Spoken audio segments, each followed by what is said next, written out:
హైదరాబాద్ గాజుల రామారంలో హైడ్రా కూల్చివేతల్లో ఇల్లు కోల్పోయిన నిరాశ్రయులకు అండగా ఉంటానని అన్నారు జాగృతి అధ్యక్షురాలు కవిత. హైడ్రా పెద్దల అక్రమ నిర్మాణాలను వదిలేసి పేదల ఇళ్లను కూల్చడాన్ని కవిత తప్పుపట్టారు. బాధితులతో మాట్లాడి వారిని పరామర్శించారు. తాను అండగా ఉంటానని గాజుల రామారంలోని హైడ్రా బాధితులకు భరోసా ఇచ్చారు. వాళ్ళు మనకు అక్కడ డబుల్ బెడ్రూమ్ లేకుండా మళ్ళీ ఇక్కడికి బుల్డోజర్లు వేసుకొని వచ్చిరు అనుకోండి, నేనే వచ్చి బుల్డోజర్ ముంగట నిలబడతా. మీరు భయపడే అవసరం లేదు. వాళ్ళు మనకు అక్కడ డబుల్ బెడ్రూమ్ లేకుండా మళ్ళీ ఇక్కడికి బుల్డోజర్లు వేసుకొని వచ్చిరు అనుకోండి, నేనే వచ్చి బుల్డోజర్ ముంగట నిలబడతా. మీరు భయపడే అవసరం లేదు.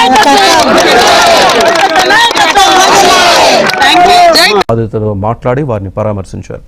తాను అండగా ఉంటానని గాజుల రామారంలోని హైడ్రా బాధితులకు భరోసా ఇచ్చారు. వాళ్ళు మనకు అక్కడ డబుల్ బెడ్రూమ్ లేకుండా మళ్ళీ ఇక్కడికి బుల్డోజర్లు వేసుకొని వచ్చిరు అనుకోండి, నేనే వచ్చి బుల్డోజర్ ముంగట నిలబడతా. మీరు భయపడే అవసరం లేదు. వాళ్ళు మనకు అక్కడ డబుల్ బెడ్రూమ్ లేకుండా మళ్ళీ ఇక్కడికి బుల్డోజర్లు వేసుకొని వచ్చిరు అనుకోండి, నేనే వచ్చి బుల్డోజర్ ముంగట నిలబడతా. మీరు భయపడే అవసరం లేదు.